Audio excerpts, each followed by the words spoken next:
Once again, a blessed morning, brethren. We're in this still topic of poverty of nations. And just like what I've said 3 Sundays ago, as we reel back from, or as we are still experiencing the Typhoon Christine noon eh. Ngayon naman, si Pipito. No? So talagang bala kong suggest na wag na akong kunin Sunday school teacher, baka lagi may bagyo pag ako yung Sunday school teacher. Pero of course, maganda yung panahon ngayon. But anyway, we see that especially when we look at the news, the poor people are the ones who really bear the brunt of the impacts of typhoon. At sila po yung nakakaawa, no? And of course, we have seen these figures.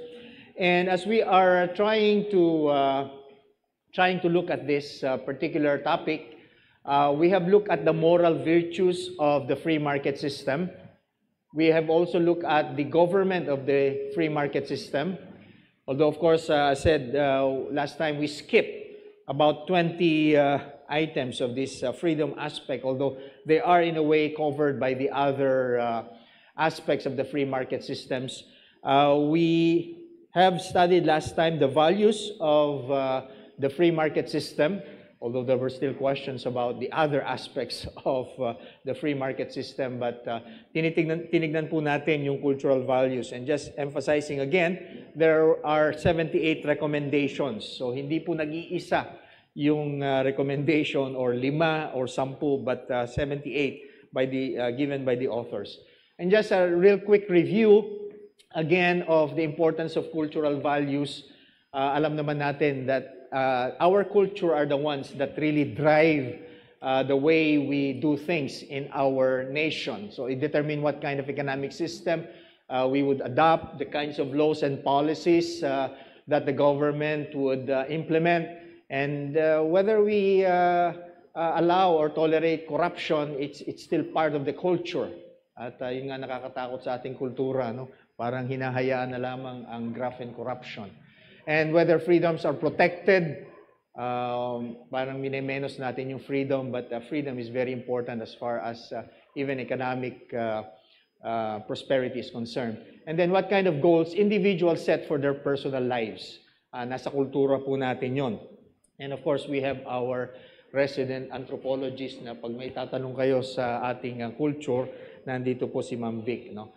Of course, hindi ko na po isa-isahin to, but we have mentioned last time that cultural values and well-creating inclusive institutions go hand in hand.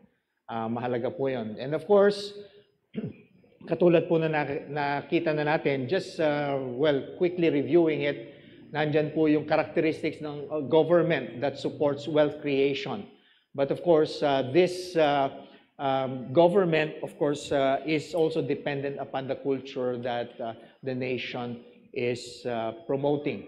And then, of course, alam na alam po natin, we know this, that definitely changing deeply held cultural beliefs is very, very difficult. Hindi po ganun kadali. In fact, the authors of the book were saying that of the solutions, recommendations made by them, this is the most difficult. But likewise, we should realize the importance, role of churches, even homes in espousing or promoting Christian teachings for the good of the nation. So last time, ito po yung tinignan natin that as far as values are concerned, there are beliefs about religious matters, there are beliefs about moral standards, there are beliefs about human nature, there are beliefs about family and even earth, no? So nakalima po tayong major categories, 17 po yun, may natitira pa pong 18, and we'll start with beliefs about time and change, etc. No? So fast forward ko na po doon, hindi na natin re-reviewin, and let's go to the beliefs about time and change. So number 18 na po yan, so hanggang 35 po tayo. Bibilisan ko po para matapos natin at may oras po sa question and answer. Under this category, under this belief of people in terms of their cultural beliefs, the society in general believes that time is linear, and therefore there is hope for improvement in the lives of human beings and nation. Ibig sabihin po ng linear is that it's not circular. So magkaiba nga naman yung line at saka circle, no? But that means meron pong progress, pero ibig sabihin po kahit may progress, meron din pong pagkakataon that this progress will be cut off. But it's moving towards a direction and a culmination, and that means it's looking forward to better lives. Siguro mas malinaw sa atin how it is linear when we look at the Holy Scriptures that from creation to the final judgment, from Genesis to Revelation, very, very linear, no? Although of course may mga bumps katulad ng what Deacon June have shared earlier sa Hosea. There was this impending judgment because of Israel's sin. So, and then of course we know that many kings in Israel, ito yung mga low points. Pero still, it's progressing towards that final judgment. And in fact, pwede natin pong tignan even in Matthew 13, where God was describing, or our Lord Jesus Christ gave a parable about the mustard seed, no? So yung seed na maliit, si Brother Glenn, tanungin niyo po kung gaano kaliit po yung mustard seed. Di ba? Ang liit ng seed, brother, ng mustasa, no?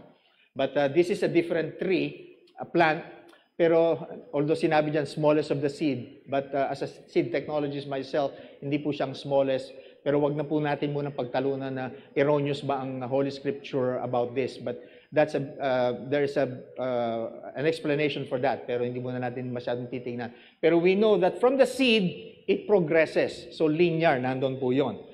At dito siguro pwede nating puntahan at baka gusto ninyong tanungin yung ating resident anthropologist, ito ba yung sinasabi na gulong ng palad? Because kasi when we ito yung belief ng mga Filipinos na gulong ng palad, minsan nasa ilalim, minsan nasa ibabaw. Ganun ba ang ating, is that the way the Scripture presents it? Alam natin, from creation to judgment, hindi yung ganong pagulong-gulong lamang. And then, of course, alam natin that it's more of the Hinduism belief that yung reincarnation, pabalik-balik lamang yan. So, minsan, nasa ilalim ka, minsan, pag sinuwerte ka na magiging hari, pero pag minalas ka, magiging lamok sa susunod, o kaya ipis, ikaw yung papatayin noong bata or noong kung sino mang nag-spray sa bahay, no? But this is a belief, no? Bakit mahalaga yan? Because that means naniniwala yung nation for a better life. Another point about belief about time and change is that the society believes that time is a valuable resource and should be used wisely. At paano ba ginagamit ng mga Pilipino ang oras? At alam natin, marami tayong pwedeng i-discuss dito. And we know, for example, for many of you who have been to the Latin American nations, alam niyo pag sinabi ng manyana, at alam niyo pag sinabing ang meeting ay alas 10 ng umaga, hindi mo alam kung alas 10 ng umaga ba o alas 10 ng gabi. But that's how they value resource, that time as a resource. And this is very important because we were given, even in the Bible, with a sense of responsibility to use our time wisely. No? So we were admonished dito sa Ephesians ni Apostle Paul, use time wisely for the days are evil. But alam natin na hindi natin dapat aksayahin ang oras. And as far as productivity, as far as development is concerned, napakahalaga po ng oras. Ano? And unproductive societies, ang tingin po nila is time is not a valuable resource. But we know definitely that all of us are given this very limited resource. It was, I think, from pastor na narinig ko, dito daw talaga nagkakapantay-pantay lahat ng tao. Lahat ay kahit napakayaman mo, meron ka lamang 24 oras. Although I was thinking then, pag meron kang jet kasi, pwede kang lumipat sa ibang time zone, katulad ng ginagawa ni Vice Chancellor Jean, palipat-lipat ng time zone, at saka si Deacon Glenn, pag nagbibiyahe sila, pwedeng makatipid. Pero pagbalik nila, wala uli yung oras na yon. So, katulad ng mga bumalik ngayon, ang ating from Canada, si sigurado ng brother, Brother Johnny and Sister Tina, and of course my wife, galing sila sa ibang time zone, pero nawalan sila ng oras. So, babawiin din yung oras. Kaya talagang 24 hours pa rin. So, but it's a valuable resource, and although yung iba, ang tingin pa rin nila, it's something to be endured or something that just for seeking pleasure and comfort. So, hindi siya binibigyan ng napakahalaga na dapat ito ay gamitin sa tama at wastong paraan. Another belief of the society in terms of time and change is that in general, it manifests a widespread desire to improve life or to do better or to innovate or to become more productive. Pag tinignan po natin yung sa Genesis, when it was commanded to subdue the earth, yung salita pong subdue, nandoon there's that essence that we should innovate, we should invent or improve the products of the earth. We should not just be contented. Katulad lang halimbawa, si Brother Paul, may sinasabi siyang kahoy ng dita, no? Hindi tayo kontento lamang na nandoon yung kahoy, pwedeng pakinabangan ng mga lobos na baka gusto nilang gawing cabinet, o kaya donate nila dito yung cabinet later, o kaya silya, pero magandang kahoy din po yung dita. But we know that we innovate with the way we are making chairs. Yung chair natin noong unang panahon ay may mas maganda tayong upuan ngayong panahon na to. And that's one of the things that we should have a belief on, that when we were given this commandment to subdue the earth, God gave us this, endowed us with this talent to improve on the way we do things. And that's the one of the things that the society should believe on. Next one, the society is open to change and people therefore work to solve problems and make things better. So when we come to consider yung three beliefs, we consider that time is linear, that time is a valuable resource, and that we should do things to improve life, innovate, make them better. There is this natural openness to change and to hope to solve the problems and improve life. Kasi pag nandoon yung ganong paniniwala mo doon sa sinabi nga natin kanina, may paniniwala ka na may magagawa tayo para pabutihin ang buhay ng bawat isa. And this should be the paradigm that we should have, the kind of frame of mind para ma-pursue natin itong pag-alis sa ating kahirapan. And we should consider societies that are so attached to harmful traditions and cultural habits. Halimbawa daw, yung mga tribal society na they are so resistant to change. Although, of course, alam namin that lalo na yung mga datus na nasa mga areas na may mga mining, pagkagagara po ng kanilang sasakyan, four-wheel drive na pick-up, at saka pagkagagara po ng kanilang cellphone. So, hindi na nila sinabing, I don't want that kind of communication because it's against my belief. Pero, meron po mga harmful traditions that they could not go away with. Siguro pwede nating matanong pa mamaya si Sister Vic, ano ba yung mga harmful traditions and habits. Meron kasi, biglang pumasok sa isip ko, merong isang tribe, but I forgot the tribe, Sister Vic, baka matulungan mo ko, na wala daw silang essence of time, particularly the future. Ang sa kanila lamang ay now. So, wala silang pakialam kung kinabukasan, wala na silang pagkain or wala na silang security sa kinabukasan. But of course, sa atin dito, that's not something that we abhor. No? Alam natin that we should be preparing. In fact, ang wife ko nga, namili ng andaming balde para daw mag-ipon kami ng tubig dahil baka mawala na naman ng tubig. Marami sa inyo, no? Si Dr. Cruz, ang laki ng tangking binili para hindi sila maubusan ng tubig. And I'm sure many of you are preparing for the storm. You probably have stored up some food. And of course, wag naman natin sabihin, ay hindi naman bumagyo, di masisira itong pagkain na to. Imbitahin niyo po kami, pwede tayong magkainan po, tayo pwede po mag-lunch fellowship or dinner fellowship mamaya. But meron pong mga ganong, yung very harmful cultural habit na katulad nun, walang sense of future. Or even yung mga Muslims po, they don't like reading books authored by Jewish or Christian for the thought that they hate the Christians or even the Jews. So these are some of the harmful tradition and cultural habits. Now let's move to another belief, which is about work and economic productivity that the society would have.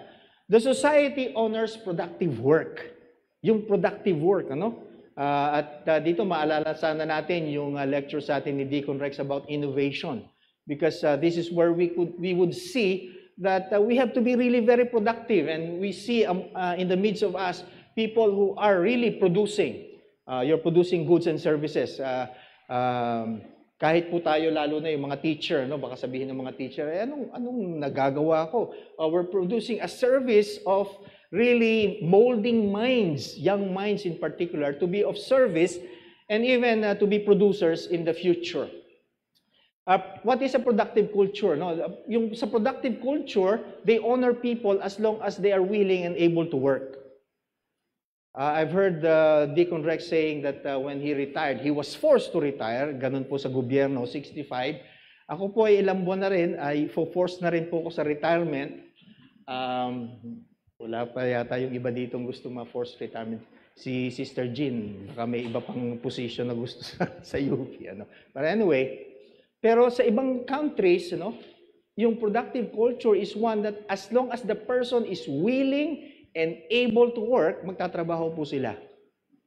At dapat pinagtatrabaho sila at dahil they can still contribute to the society. At alam po natin that even the Holy Scripture is filled with admonitions against not being productive, against being lazy, against not working. Even in fact, Paul instructed those us na wag daw pakainin yung mga tamad. Medyo masakit pakinggan sa tenga, no? But that was the admonition of Paul. And in fact, this is what the Holy Scripture is trying to teach us. And of course, we should also bear in mind that productive society have very good work habits. At ito ay bahagi ng kultura. For example, diligence, thrifty, honesty, punctuality, courteous, faithfulness in their performance of work, respect towards authority, cheerfulness, and even having that sense of yung quality of work mo ay dekalidad. And this is very important kasi pag wala yung ganong work habits sa ating mga workers, and we shall see them in a while then also na parang ang bayad lang naman sa akin dyan ay 300. Di ang trabaho ko ay 300 pesos lamang. And we could see this kind of attitude. But we know of people, especially Christians, kasi ito nga yung tinuro sa atin, lalo na, I think we have heard that kay Pastor sa mga Puritans, that yung excellence in our work is very important. That we should really be examples or mirrors of good work habits. At example naman natin pwedeng tignan ay consider natin ang work habits and ethics ng mga Germans, Japanese, Taiwanese. Ito yung binigay kasing example, like South Koreans, Singaporeans, and people from Hong Kong. Alam natin na medyo naiiba. Hindi naman lahat, no? Hindi 100% ng pag sinabi mong German or Japanese ay gano'n na ang kanilang kultura. Or even Taiwanese or South Koreans. Alam natin na marami pang mga South Koreans na nahuhuli dito na may mga kaso sa Pilipinas. Ano? But we know that in general, their culture is a lot different when it comes to work. Yung mga work ethics nitong mga ganitong klaseng tao. At yun yung binanggit natin kanina. Say for example, lalo na mga Japanese, yung mga galing sa Japan, alam nyo, pag mabagal ka maglakad, maiiwan ka ng tren at maghihintay ka na lang susunod na schedule. And this is very important. Talagang to the dot ang kanilang oras ng pagsunod sa schedule. And that means you can also follow your schedule in a very predictive way. Of course, baka sabihin mo naman, very boring naman yung ganun, very predictive. But of course, you can budget your time properly because of that. Ano pa? Of course, ito yung sinasabi din ng ating banal na kasulatan about work and productivity. Sinasabi sa bondservants. Of course, hindi natin sinasabi that the Holy Scripture is promoting slavery. Pero sinasabi po dito, we are being admonished that in everything, we obey our earthly masters. And then, sinabi pa rin dyan, it was emphasized, to have the sincerity of the heart, fearing the Lord, and when we do our work, work it heartily. Nandoon yung buong puso mo. At ito nga yung tanong sa atin, sa mga nagtatrabaho. Pag ginagawa ba natin ang ating trabaho, talagang binibigay natin ang buong puso natin. And I know many examples, especially among our brethren, lalo na yung mga kinikilala sa atin ng ating mga iba't ibang institusyon, ng ating lipunan, that you are being honored for how you do your work heartily. And ganito po ang kultura ng isang society that has this kind of view about work and economic productivity. Moving on, the society honors, binibigyang parangal, economical, productive people, companies, inventions, and careers. Yun yung binibigyan nila ng pahalaga. So ang tanong dito, who are the society's heroes? Sino ba ang binibigyan natin ng mas parangal sa ating bansa? Drug lords? O yung bang dating presidente ng mura at papatayin kita o marami na akong pinatay? Sorry, baka dapat pala rated PG kasi may nakikinig ng mga bata.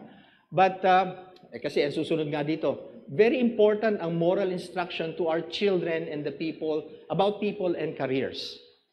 I think this is very important that we are able to teach our children on their future careers, that we are able to guide them what are they supposed to be doing when it comes to particular careers or professions. If they choose to be engineers, alam natin marami engineers, okay, architect. Bakit ba sinasabi lagi ni Pastor magkaaway yung architect at saka engineer? Nagkakasundo yan, di ba? Hindi daw, sabi nung engineer. So, ayaw daw magkasundo, no? But anyway, but you produce products, no? At napakahalaga na yung klase, kung ano man yung work mo, whether it's providing service or producing goods. Kasi yung iba sa atin ay providing service. At alam natin, lalo na yung, of course, I always use this, yung medical profession na alam natin na pag walang mga nag-aalaga sa atin, pag may sakit tayo, malaki ang problema natin. That's a big service. And this kind of heroes dapat ay naipapakita natin. Or even teachers.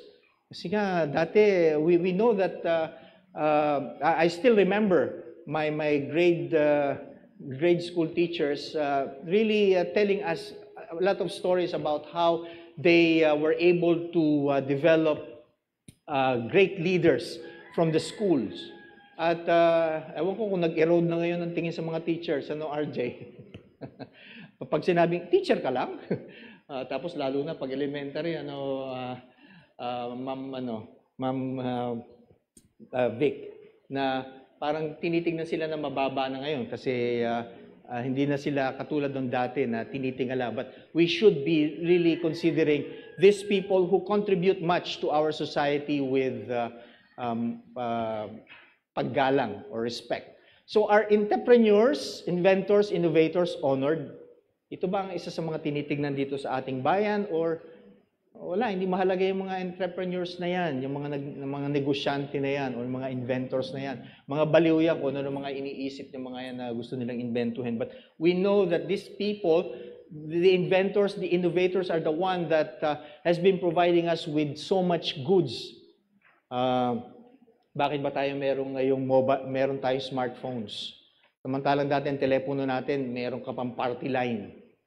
Ewan ko kung naabutan ng mga kabataan yung party line, kung alam nila yung party line. Baka party list ang alam nila, hindi nila alam ang party line. But we know that iba na ngayon ang telepono. Pag sinabi mo na smartphone, it's really something that you could even do a lot of things with your phone. Hindi lang yung maglaro ng Dota, nasaan yung mga kabataan natin. Hindi lang laro ng Dota, but really very, even productive work. You can answer your email, you can have your meetings, your meetings, even international meeting on another time zone just with your smartphone. And aren't we honoring these people who have invented this kind of gadgets and other tremendous products or even important service in our world. So, who are honored by movies? Sino mga starring sa ating pelikula? Who are honored by our music or even literature? or even political speeches. Pag tinignan natin, ano bang laman ng mga political speech ng mga presidente ngayon?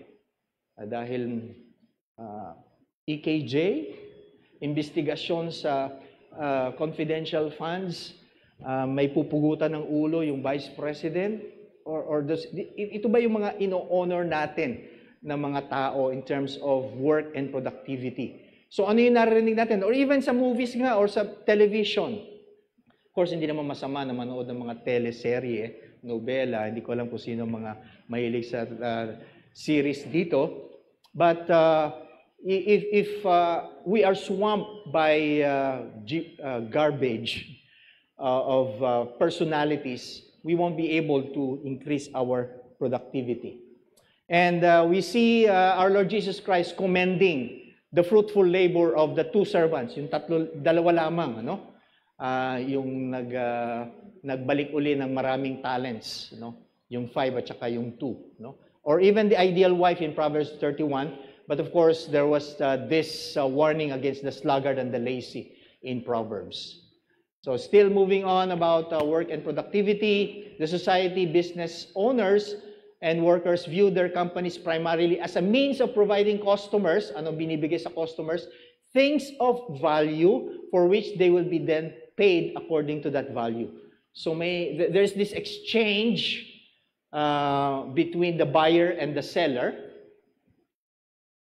So business owners and workers have to provide products that customers genuinely believe to be valuable to them. So whenever we go to a grocery store, whenever we go to a market, we are looking for something that's valuable to us. But the seller is offering us something that they think the customer would be buying because they think it would be of value to us. So for example, tulad nga ngayon, we store up foods that are non-perishable. We don't want to buy the fresh foods ngayon, no? And we know of itong ating food tech nga pala, di ba? Food tech, the specialist, marami na nagawang technology about preserving food and keeping them for long periods of time. At ito po yung napapakinabangan natin. And I think I have mentioned just a while ago, smartphones. Who among you would pay an iPhone 16 Pro Max at 190,000 pesos per piece? Or they have, I think, MacBook Pro, the top of the line, which is around 250,000 pesos. $250,000 for a... Oh, meron. Akala ko kanina may produkto na galing sa taas. Okay.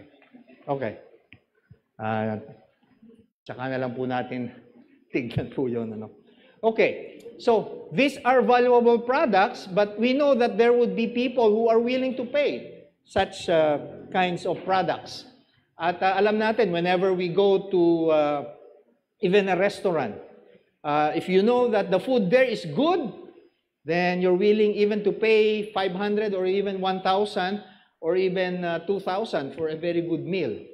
Pero pag alam mong hindi masarap yung pagkain, magagalit ka na yun ang binibigay sa iyo, no?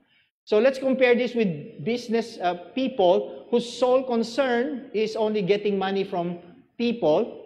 So profit lamang iniisip, pero the workers, kabaligtaran naman, workers na gusto lang nila yung sweldo nila. So instead of a meaningful production. So in this case, we should have a different way of looking at things. Na kasi dati ang iniisip lamang nila paano ako makakakuha ng pera nitong customer ko, pero yung isa naman paano naman ako makakakuha ng sweldo ko without doing much. Pero the focus should be meaningful production. Okay. The society also places high value on saving in contrast to spending. So hindi raw masyadong magarbo o magastos. Thrift and frugality and not spending exclusively on oneself. So that's another belief of the society. Hindi yung alam natin. I see din siguro alam din to ni Ma'am Vic yung sa piyesta, no, yung mga one-day millionaire na kahit wala na silang pakialam, maghahanda sila ng lechon kahit sa susunod na mga araw ay magdidildil sila asin at saka kamatis, dahil inubos nila yung pera nila para sa fiesta. And I think that's an example of a very destructive cultural belief. But this one is emphasizing on thrift and frugality. What about beliefs about buying and selling? So the society in general believes that mutual gains come from voluntary exchanges, and therefore a business deal is good if if it brings benefits to both, buyer and seller. Kukunin ko lang po yung ating So, ang sinasabi po dito, whenever there would be this exchange in market, nakikinabang po both buyer and seller. Bakit po, dapat po daw ang business is a win-win transaction. Kasi yung iba, ang iniisip nila sa business, or I think, or kaya even employee or employers, merong winner or loser. Na ano po ang ibig sabihin nun? Na kailangan yung nagbebenta, madaya yung bumibili. Pangit pong prinsipyo sa negosyo, pangit na paniniwala or kultura ng isang bansa, But we should, alam natin yung mga suki-suki. Sino ba yung suki na binabalikan natin? These are business people na alam natin, hindi tayo dinadaya. Pag sinabi nila na my wife is very particular pag yung nagtitimbang sa palengke, Kasi minsan, dinadaya ka lang akala mo nakasiro, hindi pala nakasiro. Alam ko marami sa inyo pag namamalengke, tinitignan yun And hindi po natin binabalikan yung ganong mga madaya na mga negosyante. And even employee or employers, it should be a win-win situation. Na dapat, each one is giving each other what is due to each other. Ganun po yung essence ng free exchange. That the employer is giving the due salary, the due payment to an employee, but at the same time, the employee is giving the due service or what is expected from him or for her. So ganun po yung essence dito na doon sa voluntary exchanges, both benefits. Pareho sila nakikinabang at hindi nagkakadayaan. 27, the society in general values knowledge from any source and makes it widely available. Useful knowledge should come, or we should take them, whoever is the source. Hindi tayo dapat mag-discriminate based on nationality, religious belief, or even the ethnicity. Especially if the information is valuable and it should be disseminated into the society. Before, particularly during the Inquisition time, Roman Catholic countries of Southern Europe distrusted discoveries coming from Protestant nations. So alam natin na merong ganong distrust. Or even, sinabi ko na kanina, Muslim countries, they distrust technologies, knowledge coming from Christians, or even mga Jewish people, And this should not be the case whenever we look for knowledge. Dapat ang knowledge po natin is, if it's valuable, let's trust the source. Okay. Ayan. Bumalik pala ako doon. So, because knowledge is very important, the Holy Scripture gives premium to knowledge and wisdom. And ayan po yung mga verses that we can find in the Bible. So, and alam naman natin, pag may mga knowledge or discoveries, nakakatulong ito in increasing productivity. So, in an ideal economically productive society, knowledge will be very important. Okay. Also, the society in general values a highly trained workforce. So, of course, to be able to be productive, there should be highly trained and skilled craftsmen and technological workers. Dahil pag kulang ng training, kulang ng kaalaman, kulang ng competence ang ating mga tao, they could not contribute to productivity. Lalo po ngayon, we know that there are very technologically complex procedures or even equipment.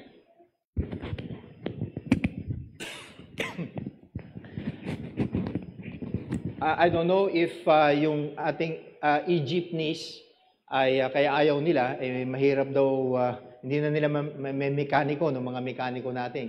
Pero kailangan matuto ng panibagong way of repairing itong ating mga mechanics. And I've seen yung ibang mga mechanics, they are moving upwards in terms of knowledge. Kaya nga, alam naman natin, for example, in computer programs, there are lots of these computer programs that increase our productivity in whatever aspect we might be in.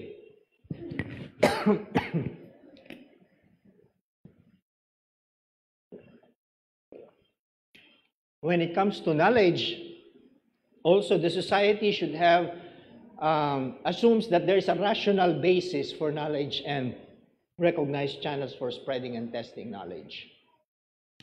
So, eto, old superstitions na naman, folklores, mythology about natural world should be overcome. And we should adopt the widely accepted methods for reaching conclusion about nature. Kasi minsan nga, there's no rational basis of why they do it, bakit yun ang pinapaniwalaan. Yung IPRA law, that's in the Indigenous Peoples' Rights Act, for example, has been one of the ways by or rather laws that slows down development in the uplands. Si Dr. Cruz po ang tanongin nyo tungkol dito sa IPRA law. Pero bago makapag-develop ang isang investor in an area which has been declared to be a tribal property, meron po kasi silang Certificate of Ancestral Domain title, so similar to a private title, you have to go to all the rituals and napakaraming requirements ng tribal society, which of course, kailangan mag-offer para minimum, alam to sigurado ni Ma'am Vic, minimum yung mga baka at saka kalabaw ang mga ino-offer. At isang meeting lang yun, napakaraming meeting ang gagawin mo. Kung negosyante ka, businessman ka, nakailang baboy at baka ka na offering, hindi pa tapos yung inyong business transaction, hindi pa nako-consummate. These are just examples. Of course, I'm not trying to be picky, but you can find even old superstitions about this kind of belief. There's also this belief that about humility and value of learning from others. The society should demonstrate a humble willingness to learn from others and from other people, nations, and members of other religion. I think we have already mentioned something to this effect, that we should be willing to learn from other nations or those from other religion. There's this example about, again, going back to the period of Inquisition, that the Roman Catholic countries, or countries dominated by Roman Catholics, would distrust Protestant nations in terms of knowledge. Or even there was that time that China was close to knowledge and information. But sabi nga natin, alam naman natin ngayon, sila na nagnanakaw nito mga ideas na to, kaya they have improved in the ways that they do it. But we should take the example of Japan. Japan do send out many of their people out in other countries, and that is why we have seen that the Japanese have made better cars. Better, I think, I don't know if the Japanese cars are better than the American cars. Baka magalit yung si Trump, pero gusto niya nila na, pero alam natin that even here in the Philippines, tingnan yung mga brand, mukhang walang mayroong American car sa atin, puro Japanese car. Ewan ko kung may Chinese car na bumili na. Meron na ba, bro? Ayun. Chinese car, bro, ha? Okay, anyway. But, hindi ko alam kung ninakaw nila yung ideas. But, alam naman natin, even the Japanese, electronic gadgets, they really learn from other countries. And after that, learning, they made things better. And this is really that they have this humility and they value that they could learn from other countries. And it's the same thing with us. Now, what about the beliefs of the people about the government? Ano bang paniniwala daw ng society in terms of the government? The society in general believes that the purpose of the government is to serve the nation and bring benefit to the people as a whole. I think this is one of the things we have emphasized. before, when we talk about the government is there to provide the atmosphere by which people could live peaceful, just, and even prosperous lives. If a nation have a different cultural value about government work and power, I think in most cases sa atin, I really don't know, but I'll ask again our resident anthropologist later kung provide na sa atin. Totoo ba na ang ating mga sa lipunan natin, ang mga tao ay naniniwala lamang na ang gobyerno ay pagmumulan lamang ng social welfare? Na sila ay hingian pag, well, of course, pag may mga calamities, talagang the government should really help. But there seems to be this culture that there's the overdependence of people on the government, that the government will provide them everything, even their jobs and even everyday food. This is quite a wrong kind of belief. We could even think about a government that is a family affair. Tignan natin ngayon ang mga tatakbo sa eleksyon. Alam natin na mula na yata lolo, pagkatapos ng lolo, sumunod yung lola, nanay, tatay, anak, pinsan, tsuhin, tsahin, lahat na tumakbo sa eleksyon. It's become a family affair. Kasi ayaw nilang pawalan yung kanilang family interest or business. They would say that they have divest their business interest, only to find out na ito ay nasa ibang miyembro ng pamilya. And they gain from such kind of setup na meron silang nandun sa Senado or sa Congress na trying to protect the interest by enacting laws which probably would protect the family business.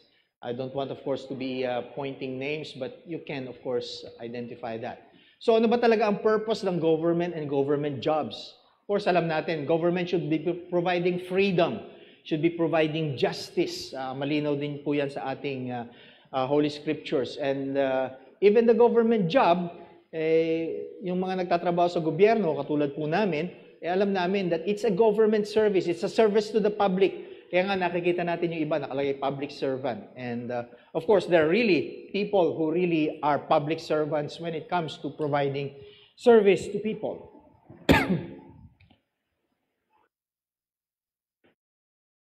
Okay, ang sumunod pa po, and I think this is very clear, at naniniwala tayo dito, the government should punish, or the society in general believes, so belief pa rin to ng society, no, should punish evil and promote good. This is what Peter was saying in 1 Peter 2:14, to punish those who do evil and to praise those who do good.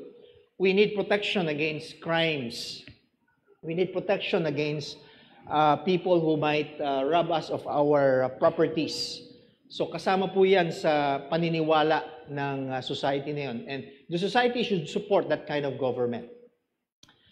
Now, about beliefs about the nation itself, and I think that in a sense would be one of the essence of the song that we sang a while ago. The society in general values patriotism and reinforces a shared sense of national identity and purpose.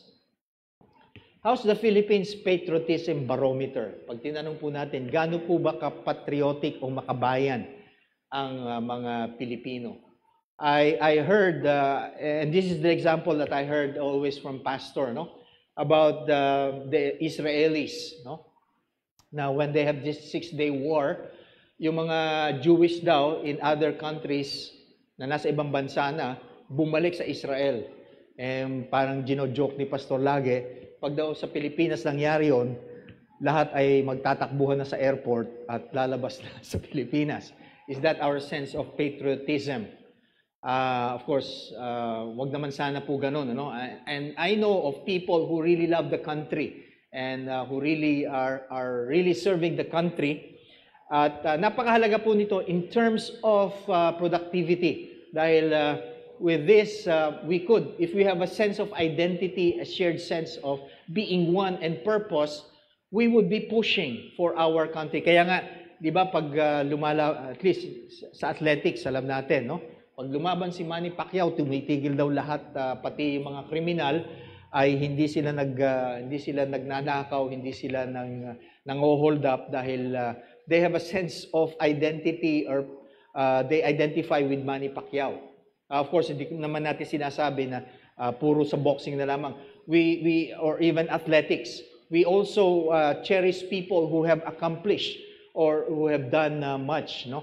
Kaya nga meron tayong mga national scientists, national researchers who are really doing good to our country.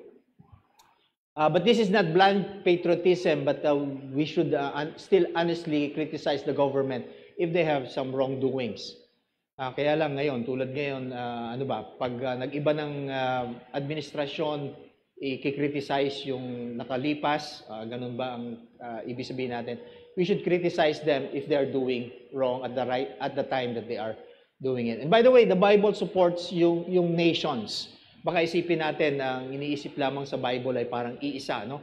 Of course, God's people is one, but we know even Abraham was called to be the father of nations.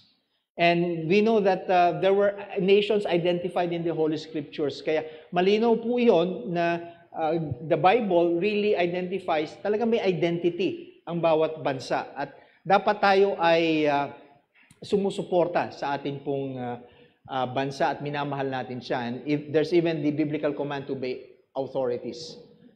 Now, we're almost, second to the last. The society in general counts family, friends, and joy in life as more important than material wealth. You might be thinking this lesson is about increasing productivity, increasing wealth, but the authors are still emphasizing that family, friends are very important, and joy in life are important. Our relationship should be above material wealth. We should cherish, value our families and our neighbors. In fact, we were admonished by the Holy Scripture to love our neighbors. And it's not the material wealth that really should be our attention, kahit binigyan to ng ganong atensyon ng libro, no? So, hindi ganon ang ibig niyan sabihin. And this should be compared with material people whose only ultimate goal is material prosperity. Hindi po material prosperity ang ating tinuturo dito, or even the health and wealth gospel. What we are just trying to come out here, ang goal nga natin dito is we were given by God to live flourishing life. And of course, because of sin, medyo nawala po yun, no? And then lastly, the society, 35 na po tayo, no? In general, counts spiritual well-being and a relationship with God as more important than material wealth. So again, no, yung kanina, material wealth is secondary to family and friends. But now, our spiritual well-being is important, and more importantly, our relationship with God, no? So each person's spiritual wealth and relationship with God are far more important than economic prosperity. So, the lesson really, sabi nga natin, there are 78 recommendations about how to improve productivity in a country which is lodged in a free market system. And it has the moral characteristics, the good governance, and even the freedom and the value system that should promote productivity. But to close this, we should remember what the psalmists have said in Psalm 73, that we have to think God or put God above everything else. Because it says, whom have I in heaven but you, and there's nothing on earth that I desire besides you. It's not the wealth. Although, of course, we know that wealth and material gains could help us have flourishing life, but it's God who really should be, whom we should desire. Kaya nga sinabi dyan ng psalmist, my flesh and my heart may fail, but God is the strength of my heart and my portion forever. I think we still have a lot of time for comments ngayon. There were, sabi ko nga, 35 doon sa cultural values, but other items doon po sa ibang characteristic of a free market system like its moral values, government, freedom, and itong huli natin tinignan, itong cultural value. Pwede nating balikan po yun, pero of course, sana we can focus also on the cultural value na alam natin is also important. Questions or comments, or baka may gustong magbahagi ng kanilang paniniwala or belief, cultural belief po natin that could contribute to productivity.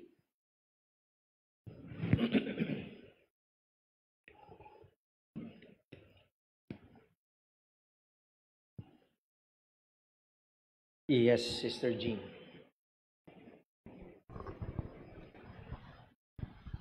Thank you, Deacon Ay, Kuya Ay, for the lesson.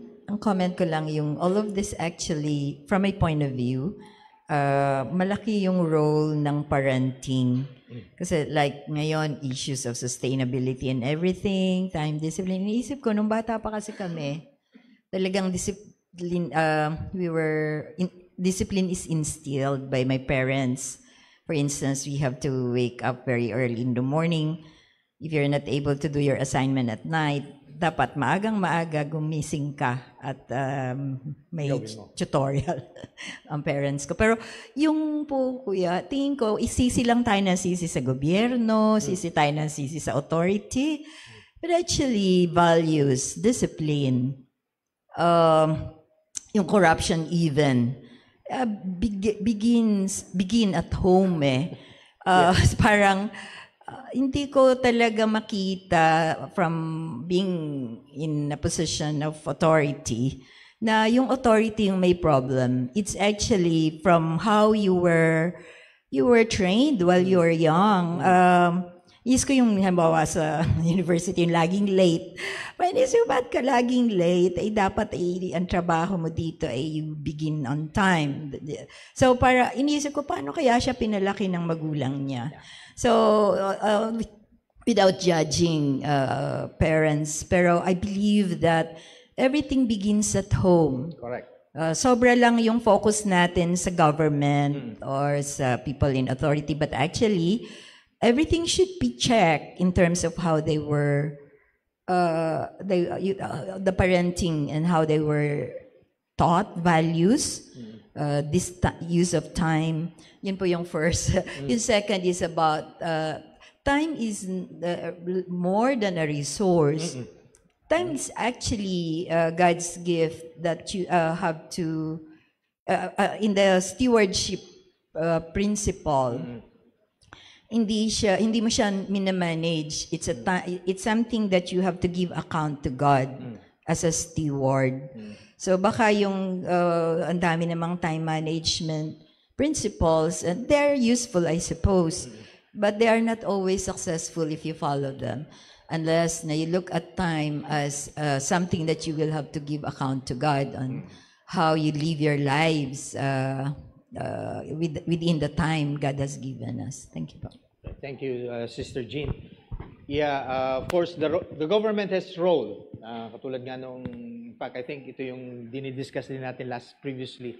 Ano ba dapat gawin ng gobyerno? Well, of course, it should guarantee freedom, should guarantee justice, provide an atmosphere by which we can live peacefully. But I think nakita rin naman natin, we have seen this in the suggestions by the authors that instructions really in the home is very important. Ano bang tinuturo natin sa ating mga bata, no? And many of us have memories of how we really were taught. Si Sister Jean, yun nga sinasabi. I remember my wife, pero hindi ko nabibigay yung detalye. Nagkukwentuhan daw yung mga anak namin, anak ni Pastor Rodel at saka anak ko, kasi sila magkasama doon sa US. Pero hindi ko bibigay yung detalye. How they were disciplined. At katulad ng sinabi nga ni Sister Jean, I think these kids value now how they were disciplined dahil you can see the outcome in your life.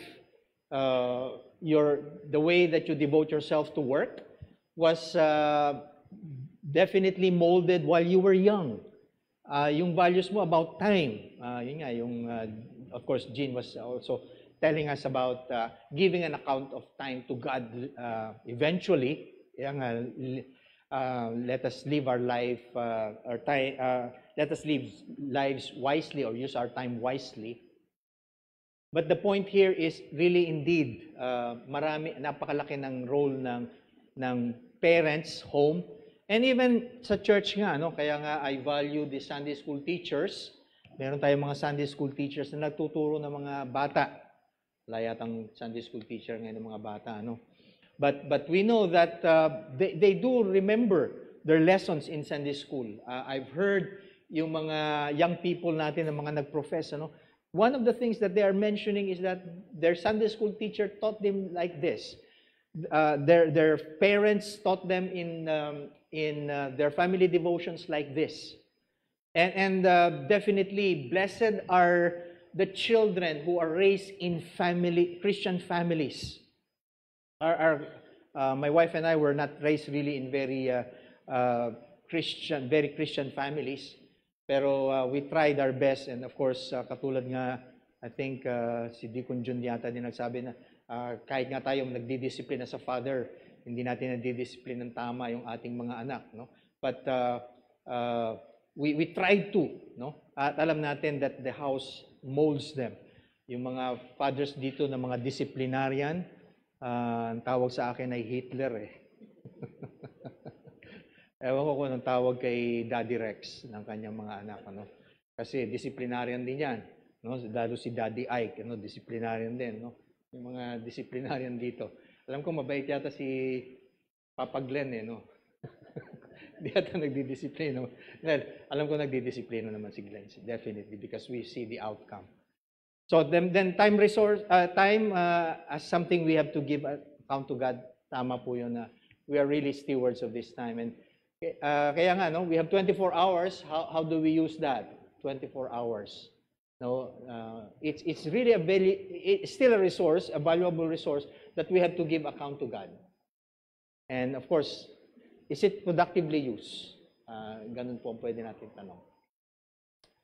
May tanong po yung aking ex-girlfriend. Nangako po sa akin, tatanungin daw niya ako eh. Hindi naman niya tinignan ko yung lesson, nakinig lang. Hindi ko kasi alam yung past lessons. Pero yung inaalala ko lang yung mga lessons namin noon sa economics. Parang mahigit 40 years ago na yon. So I'm not sure if kung talagang tama yung itatanong ko. Pero lately, may nakita kasi akong, hindi ko alam kung fake news. Yung bagong elect na president sa US, ang sabi niya lately, if you finish a 4-year course, college, o kaya 2 taon, halimbawa yung magulang mo nagpunta sa US, pero yung mga anak mo, wala pang green card. Pag natapos sila ng 2 years or 4-year course, automatic yung diploma mo, kadikit na yung green card. Kasi gusto nilang i-retain automatically na ang labor force nila are all educated. So parang hindi ko alam kung nadi-discriminate yung mga tao na hindi naman pumasok ng college sa US. So parang naandun na rin yung interest ng isang bansa na quality-wise ang kanyang labor force ay nakapag-aral. And then, yung isang tanong ko is, parang may lesson kasi kami noon, the more you save, the more na nagsisave ang mga tao sa isang bansa, hindi nagiging prosperous yung bansa na yon. So can we pinpoint yung kahit isang bansa na hindi talaga, medyo mayaman naman in terms of other resources, pero dahil tinitipid na niya ng tinitipid ang pag-import sa ibang bansa, lalo siyang lumulubog bilang isang bansa. Okay, I could not answer for that green card. But anyway, I think what was described by the authors is that there should be a highly trained workforce to make any nation productive. And how do you have a highly trained workforce? It could come in different ways. in various education. So it doesn't mean only formal college education. It could have, they could have even other kinds of vocational education. And I know that in other countries, I've heard from somebody from Australia, mas malaki daw ang bayad ng plumbers, electrician, and I think even in the US the same way, than a college professor. Sorry about that. But of course, it depends upon how the society values that. But I will just say that definitely a highly trained workforce is the one that we have emphasized. As to savings, I think that ang sinabi naman dito, hindi tipirin ng husto, no? Hindi yung pigilan yung pera, because we know that one of the indicators of economic productivity is the consumer price confidence, something like that. Dapat tanungin ko siguro si Brad Raymond, ito yung economist about this. Kasi di ba, if the consumers are not having this exchange, which is what the free market has been espousing. Kasi doon napakahalaga yung free exchanges of between business and the sellers. So dapat nandoon yung activity na yon. Pag wala kasi yon at tinitipid lamang, the economy does not also prosper. Kasi nga pag hindi nagkakaroon ng voluntary exchange, so that means wala magpo-produce. So and if they, I think I heard you saying they don't import or buy things from other countries. Well, depende kung ano yung i-import nila, kasi there would be this trade balance, which I think is another aspect that I don't have any competence to talk about. But the idea is countries should be buying something that it doesn't have in exchange for something that it could provide the other countries. In the Philippines, we have to buy energy, for example, because we don't have much energy. But we can sell, pero we are not able to sell in the case of our profession, forest products, but we are not able to do this because we are not producing much forest products. Meron pa po. Yes po, Ate Te. Alam ko marami po kayong tanong. Magandang hapon.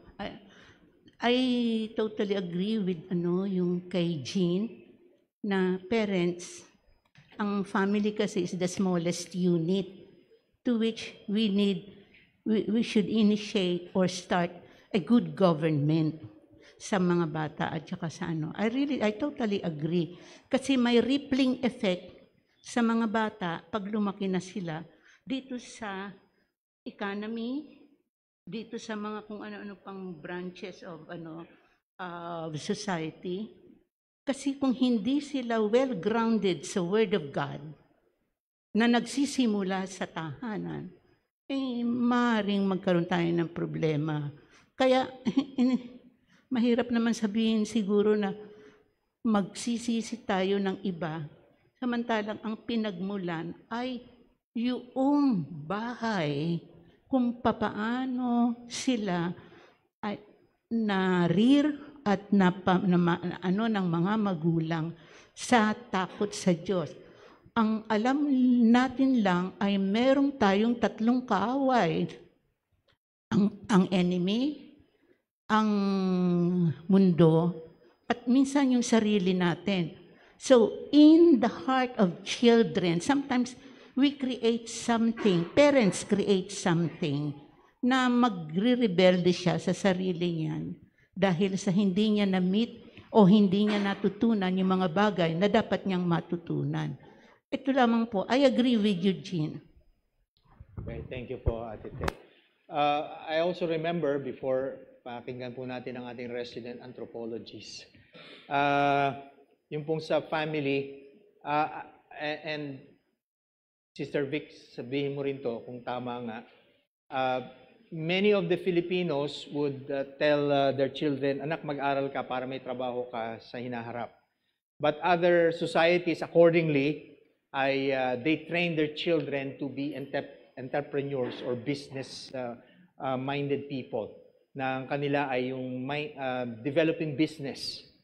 At meron daw mga ganung bansa, I think China yata ganun ang kanilang pagtuturo, no? Yun, Sino countries daw, sabi ni Sister Jean, no? Na yung being business minded, yung sa pag hindi lang yung pagtitinda, but nandoon yung sa free market. But sa atin kasi, ang iniisip daw natin lagi is being an employee. No?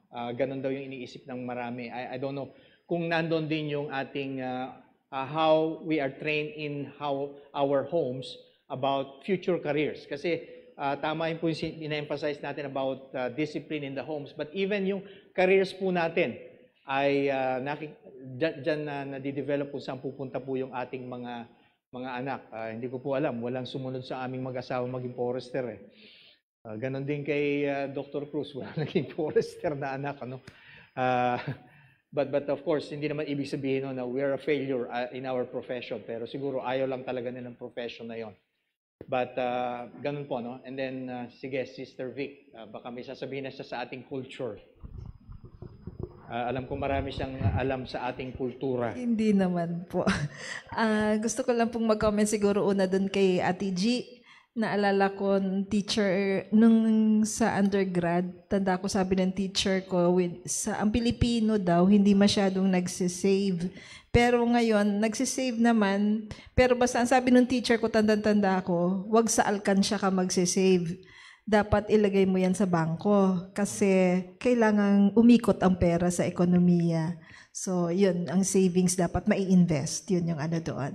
Okay. Tapos, nais ko siguro i-comment yung, siguro yung emerging trend ngayon, yung culture, na sinasabi nating DINK, if you're familiar with that, yung DINK, dual income, no kids. So, parang emerging trend yan, hindi lamang sa buong mundo, pati sa Pilipinas. So, medyo, marami ako sa mga estudyante ko ang nag-entertain ng ganong thought. So, parang naano lang din ako, na medyo alarming, I would say, no? Kasi considering na paunti ng paunti rin yung nais mag-anak, tas yung iba talaga walang gustong maging anak dahil mga fur babies. So, kung nag-comment na rin ako dati kung kasalanan ba na huwag ka mag-anak when you have the capability to do so. Naalala ko sabi ni Pastor na kasalanan ito. No? So, anyway, pag tinatanong ko yung mga estudyante ko na ayaw mag-anak, kasi ang sagot nila, dahil sa napakahirap daw ng buhay ngayon. Tapos, pero kung iisipin ko, of course, iba yung panahon na henerasyon ko sa henerasyon nila. Sabi ko, parang, minsan sinasabi ko sana, ang daming job opportunities ngayon, parang marami ang opportunities kesa sa noon. So, anyway, kanilang, you have to respect kung ano yung kanilang ano. Pero laging gano'n ang major na dahilan nila. Mahirap daw ang buhay. So, I think it also has to do with maintaining a lifestyle they have right now. Then, yung iba rin, ang sabi kasi, hindi maganda yung kanilang experience as a child noon daw, kaya para ayaw nilang ma-duplicate o ma-replicate pa ito. Yun yung top 2 answers na binibigay sa akin. Pero even at that, so yung medyo parang, for me personally, is alarming yung the DINK culture that we have right now. Dual income, no kids. Okay, yeah. Thank you, Sister Vic. I think yun yung discussion din natin last time about family na Japan has more adult diaper in their landfill than baby diapers, and they are really feeling now the impacts of the excessive curbing of the population in terms of the younger population. So ang taas na ng kanilang senior adult age compared to the babies, and even I've even heard, I think, even other authors saying that even the Chinese, that they have their one-child policy, I think they're reaping the effects of this, or even other countries now espousing abortion. They are really having a very low population of young people who would be the future workforce. Kaya nga yung DINK na sinasabi ni Sister Vic ay medyo hindi magandang cultural belief na being espoused by others. Okay, it's 12:01. Kung may hahabol na lang na isa. Pero kung wala na... Ay, may habol pa raw si Brother Ferdy. Sige, isa na lang po. Patungkol lang po sa government din, hindi naman po natin itinatanggi na may mga wicked ruler at ang Bible ay malinaw sa bagay na yan. At ang sinasabi ng Bible ay nagdurusa daw yung mga mamamayan noon. Ibig sabihin, hindi naman talaga marapat na hindi marapat naman na ikaw ay yung bang manahimik o hindi magsalita patungkol doon kasi blind obedience yun. Pero ang nangyayari nga kung minsan, kahit mga Kristiyano, masyado tayong mareklamo sa government, gayong dapat nga, ito patungkol sa culture yung ating topic, at siguro dapat ibang-iba nga, maging ibang-iba ang kultura ng mga Kristiyano, like sa work, or paggamit sa time. Napakagandang example, paggamit ng time, especially sa worship, hindi lang tayo faithful sa time in our work.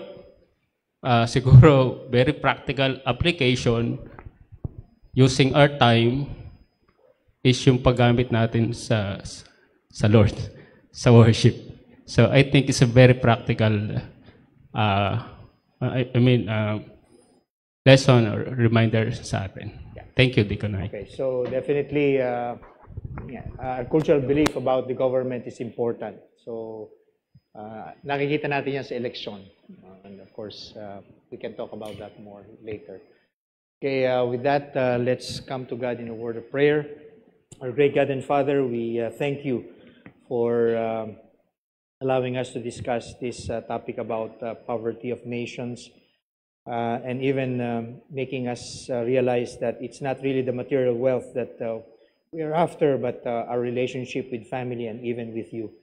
And so, dear Father, as we close this lesson, allow, dear Father, your people to really use the principles that we have learned to even help our own country in the way, in the position, in the opportunity that we would probably be given, that will be given to us, even in a small capacity to influence it and even do things that would change differently the course of our nation. Even for fathers and mothers who are rearing children, where we see the importance of families giving them moral instructions, or even that your own church, where each and every one of us are given these moral teachings about how we conduct ourselves, and even how this would affect the way we would think about our society, and even the way we would respond to our government. And so, dear Father, may we truly put you as the pinnacle of all our desires, that it's not the material wealth, although they provide us with our basic need, but it's our spiritual well-being that you are after for, and that this is something that we should desire, especially you, our Father, and therefore, as the psalmists have said, may truly our flesh and our hearts truly yearn for you and only glorify you. Thank you, dear Father, and we continuously pray that you would protect us from the storm, and that we could still go back this afternoon to worship you. For this we pray in Jesus' name. Amen.